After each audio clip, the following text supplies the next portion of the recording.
हर लड़की बचपन से एक ख्वाब देखती है कि एक दिन उसकी बारात आएगी। हर लड़की नहीं देखती है। तो इस मूवी में ये दिखाया गया है कि एक अमीर ज़्यादा लड़का एक लड़की का रेप कर देता है और जब केस में उसके लिए सज़ा सुनाई जाती है तो ये बोलती है कि फिर मुझसे शादी कौन करेगा।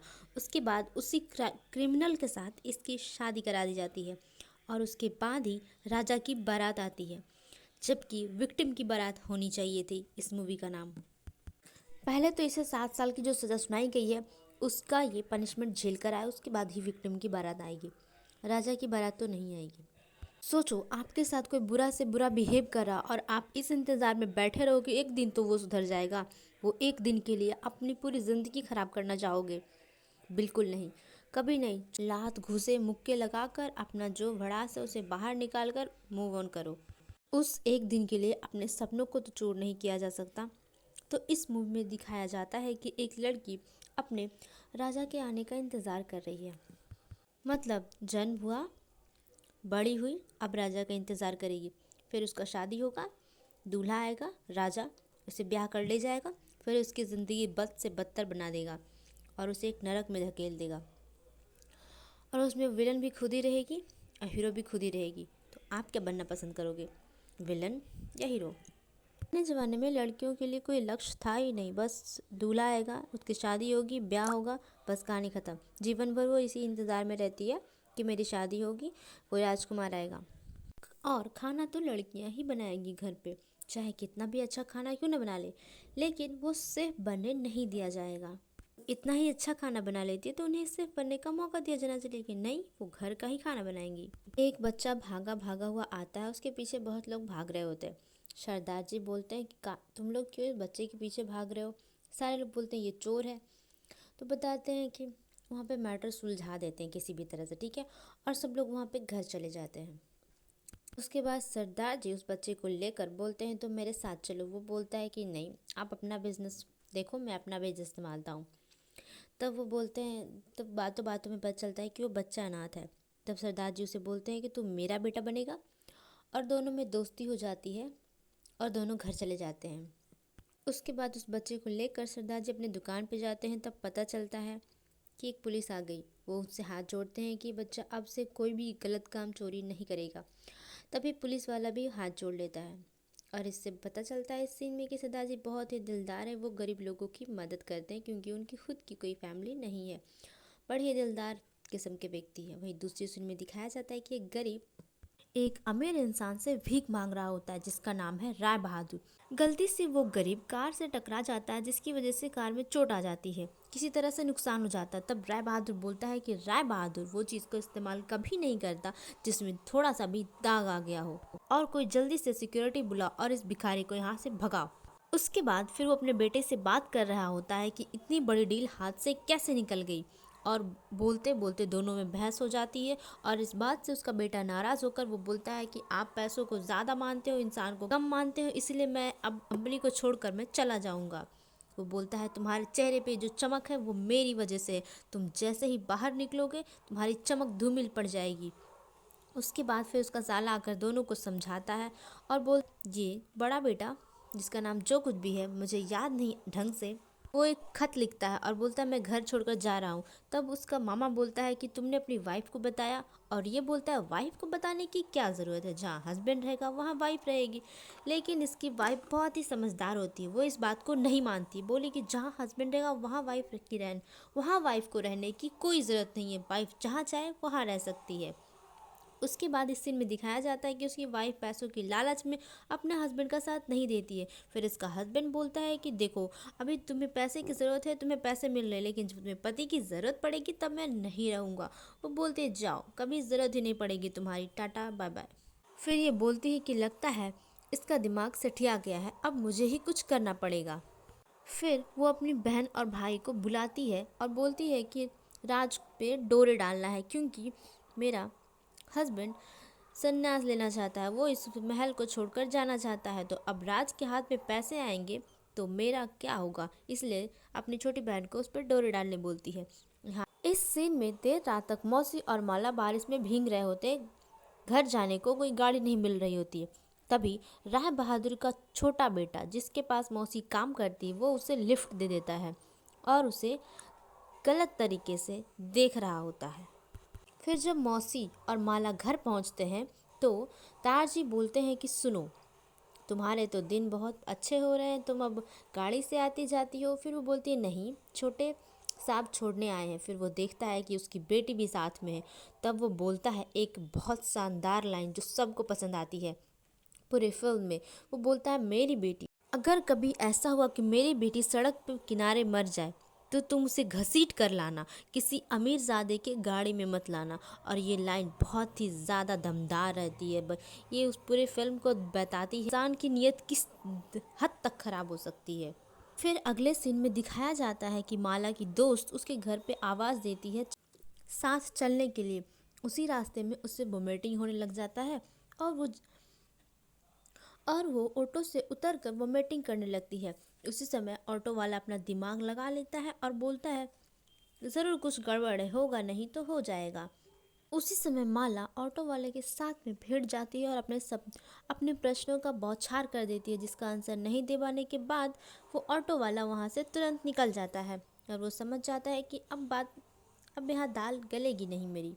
उसके बाद माला बहुत ही सख्त फैसला लेती है और अपने फ्रेंड को डांटती है कि तुम्हें बिना ट्रस्ट के ये सारे काम नहीं करने चाहिए थे। तब उसकी फ्रेंड समझाती है कि नहीं, उसने वादा किया है और वो अपना प्रॉमिस ज़रूर पूरा करेगा। यहाँ पे माला का दमदार फेमिनिज्म जो दिखाता है वो लोगों को बहुत ही अच्छा लगता है। लेकिन फिल्म के लास्ट में जाते जाते पता नहीं हमारी ये माला कहाँ खो जाती है और कहाँ किस ज़माने में घुस चली जाती है। यहीं पे राज माला का पीछा कर रहा होता है और पुलिस उसे पकड़ लेती है, बोलती तुम अपने रास्ते बदलो, समझ आया। और आखिरकार होता वही है जो माला बोल रही होती है। इसकी फ्रेंड का इसकी फ्रेंड का प्रेमी इसे धोखा दे देता है और ये बहुत ही ज़्यादा उदास हो जाती है और गिल्ट फील करती है। तब ये इसे बताती है कि उसकी शादी हो रही है, चलो उसकी शादी में उसे बताएंगे कि उसने क्या गलत किया है। और उसके बाद माला उसे पकड़कर उसकी शादी में लेके जाती है और सबको बताती है कि ये एक लड़की के साथ शादी का वादा करके उसके साथ बच्चे करके ये उसे छोड़ रहा है। उस समय क्या ऐसा लेक्चर सबको सुनाती है, बहुत शानदार। और सबसे अच्छी बात तो ये है जो उसकी फ्रेंड का प्रेमी की जो दुल्हन बनने वाली होती है वो भी कड़क फैसला लेती है कि ठीक है, तुम एक इंसान की ज़िंदगी बर्बाद कर रहे हो, तुम बहुत ज़्यादा ही गलत कर रहे हो, मैं तुम्हारे साथ शादी नहीं करूँगी और चाहे मेरी बारात यहाँ से चली जाए मुझे कोई फ़र्क नहीं पड़ता।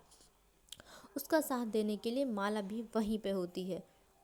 फिर राज बोलता है कि जिस लड़की के साथ मर्द नहीं होता है लोग दुनिया उसे गंदी बोलती है। फिर ऐसा चटाका जोर से धरती है माला उसके मुंह पे कि उसे याद ही रह जाता होगा ये बात, उसने भी क्या गलती की है अपने जीवन में, पहली बार सही चाटा मिला है। फिर उस इंसान की दुल्हन बोलती है कि मैं तुम्हारी शक्ल भी नहीं देखना चाहती हूँ, तुमसे हवस की बू आ रही है, तुम निकल जाओ यहाँ से। और उसके बाद माला और उसकी फ्रेंड सब लोग साथ होकर निकल जाते हैं और ये शादी टूट जाती है। उसको भी बहुत अच्छी सीख मिल जाती है कि कैसे बात किया जाता है और कैसे तहजीब में रहा जाता है। और जिन्हें जुल्म करने की आदत होती है उन्हें बस ये सिखाया जाता है कि जुल्म नहीं करना चाहिए, उसका दिमाग बौखला जाता है और वो उसके बाद फिर एक इंसान कितना नीचे गिर सकता है यही दिखाया गया है। फिर उसके बाद वो माला का रेप कर देता है और इस बात से सब लोग बहुत ही ज़्यादा गुस्से से भर जाते हैं और उस केदार जी तलवार लेकर राज को मारने के लिए जाते हैं। उसी समय जब मार रहे होते हैं तो पुलिस वाला उन्हें आकर रोक लेता है और बोलता है नहीं, कानून को हाथ में नहीं ले सकते। उसके बाद पुलिस वाला उसे जेल लेकर जाता है और कैद खाने में बंद कर देता है। उसके बाद फिर उसके पिता उसे छुड़ाने के लिए आते हैं। जब वो जेल से निकलकर बाहर आता है फिर पुलिस के सामने वो चेयर पे बैठने लग जाता है। पुलिस एक जोरदार धक्का उसके चेयर को लगाता है और बोलते जब पिता खड़े हो तो बेटे को नहीं बैठना चाहिए।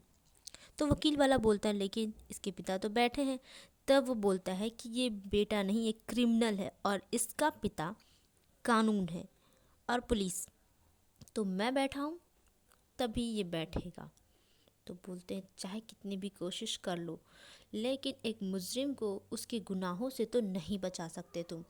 उसी समय भिखारी आता है और बोलता है कि तुम तो कह रहे थे कि दाग लगने पे वो चीज़ इस्तेमाल ही नहीं करता राय बहादुर, फिर तुम्हारे बेटे पे दाग लगे हैं, उसको कैसे फिर निगलेक्ट करोगे? उसको छोड़ दो उसे, तुम उस पे दाग लग गया है, छोड़ो उसे तुम।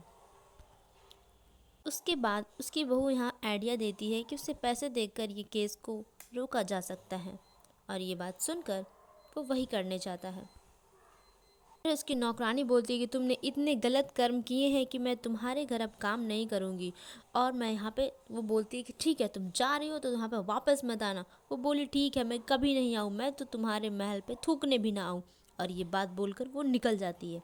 उसके बाद राय बहादुर पैसे लेकर माला के घर जाता है कि क्या हम दोनों एक इज्जतदार आदमी हैं, तो चलिए हम लोग पैसे देकर इस बात को सेटल कर देते हैं और जज के पास नहीं जाते हैं। तब ये बोलता है ये लो 2 लाख रुपए, और वो इतने 2 लाख रुपए तो उसने जीवन में कभी देखा भी नहीं होगा, और उसे कहिएगा कि वो इस शहर से कहीं दूर चली जाए। तो बोलता है तुम्हारे बेटे ने तो मेरी पगड़ी उछाल दी, अब तुम्हारी पगड़ी उछलने की बात है। और वो बोलता है 1 मिनट यहीं रुकना, तुम्हारा सौदा बहुत अच्छा है। और वो रूम में जाता है और 4 लाख रुपए लेकर आता है, और उसे ऐसी बात बोलता है कि उसका दिमाग खुल जाता है और वहाँ से वो उल्टे पैर चला जाता है।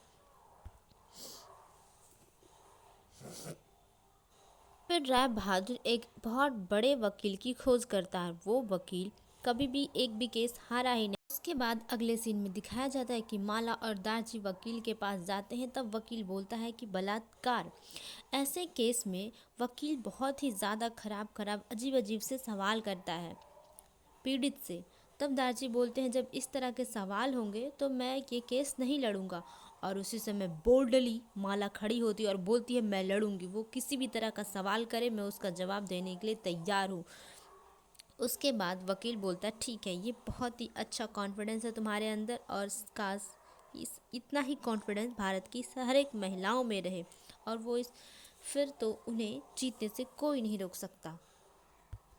राय बहादुर अपने दामाद के पास जाता है और कहता है कि तुम माला का वकील कैसे लड़ सकते हो अपने ही खिलाफ। वो बोल रहा है कि ससुर जी मैं अपने खिलाफ नहीं लड़ रहा हूँ, मैं तो एक बुराई के खिलाफ लड़ रहा हूँ, मैं आपके खिलाफ नहीं लड़ रहा, मैं बुराई के खिलाफ लड़ रहा हूँ। उसी समय उसकी बेटी आती है और बोलती है कि मैंने ही इन्हें बोला है कि ये माला के लिए केस लड़े, क्योंकि जो गलत है उसे सज़ा मिलनी चाहिए। वो बोलता है कि मैं तुम्हारा भाषण सुनने नहीं आया हूँ, और गाड़ी में बैठकर वो सीधा घर चला जाता है।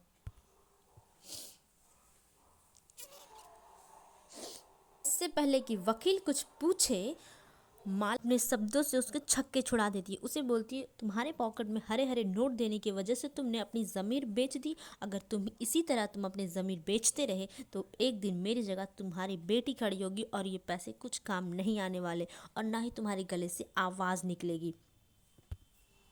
इसे इसे सज़ा दिलाने के बजाय आप इसे मासूम बता रहे हैं। और 2 बार तो ये जज को भी गुस्से से डांट देती है।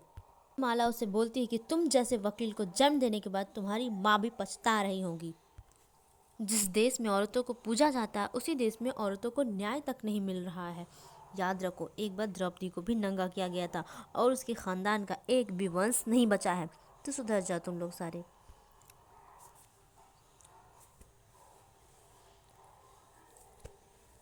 उसके बाद कोर्ट खत्म हो जाता और वकील राय बहादुर को बोलता है कि माला को ख़त्म कर दो। राय बहादुर से बोलता है तुम तो बोल रहे थे तुम कभी नहीं हारते, फिर कैसे हार गए? वो बोले कि उसे ख़त्म कर दो, और उसके गुंडे माला को मारने जाते हैं। तभी हार सिंह आकर माला को बचा लेते हैं और सबको छलनी छलनी कर देते हैं। अगले दिन कोर्ट में राय बहादुर का दामादी बोलता है कि क्यों कोर्ट बनी है जब लोगों को बाहरी फैसला करना है। उन्होंने माला पे अटैक कराया, उसे जान मारने की कोशिश की गई। उसके बाद केस फिर उसके बाद ये बताया जाता है कि राज दोषी है और उसे 7 साल की सज़ा मिलेगी। उसी समय माला कटघरे से बाहर निकल कर आती है और बोलती है कि इसे अगर ये वकील जीत जाएगा तो इसे पैसे मिल जाएंगे बहुत सारे, अगर ये वकील जीत जाएंगे तो को 7 साल की सज़ा मिल जाएगी। लेकिन मुझे क्या मिलेगा? मेरे साथ जो अन्याय हुआ है उसे कब न्याय मिलेगा? उसके बाद पता नहीं जज को क्या होता है और वो माला की शादी राज से करा देता है। जिसने माला का रेप किया उससे ही राज माला का पति बना दिया जाता है। सोचो। और तो और 7 साल की सज़ा भी गायब हो जाती है। राज को जो 7 साल की सज़ा मिलनी थी वो कहाँ चली गई। सिर्फ इसकी शादी हो जाती है और बात ख़त्म। शादी होने के पहले 7 साल की सज़ा काट के भी तो आनी चाहिए राज को। और ऐसा कुछ नहीं होता है और आखिरकार विक्टिम की बारात आ ही जाती है।